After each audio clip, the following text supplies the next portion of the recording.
My writing muse. I know now why I keep thinking about her. Dreaming about her. She hasn't left my mind for several days now, and every memory links back to her. She's my source of comfort in times of crisis. She was my everything when I was growing up and has become a grounding force since she's been gone. She is my grandmother. But I never called her that. I've always called her Mama, not Mommy, because she was more than a mother to me. I will never forget the day she sat me down on our front porch to read.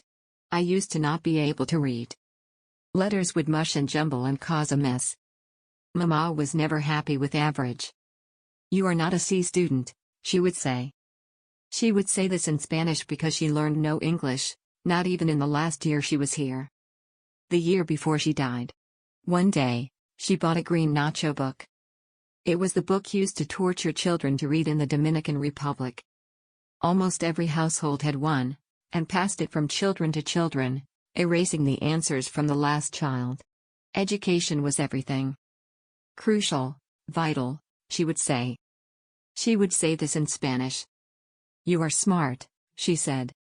"Your grades don't show it yet." One day, after doing all her chores, she pulled that hellish book from thin air. The cuticles around her nails had rolled too far back from years of laundering with bare hands and bleach. They never grew back. It made her nail bed look so long. Her dress was flimsy and floral. She had sweat around her temples. But the kitchen always made her sweat. The spots on her arms and legs lifted from her skin. They were like landmarks created by the sun. The scorching sun on an island in the middle of a big ocean. It was still out, but it was waning. Mama knew she had a few hours. She knew everything.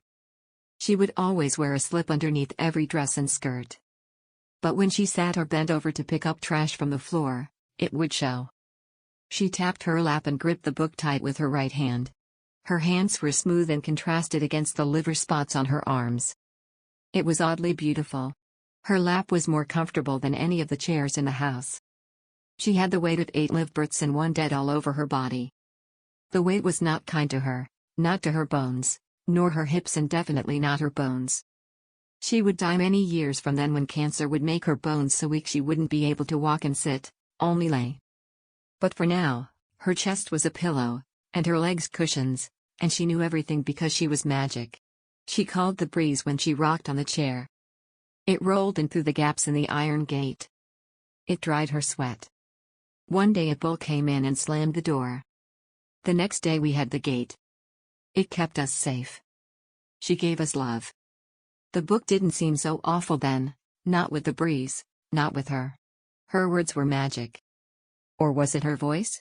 It was soothing like the breeze she called and demanding like a sergeant.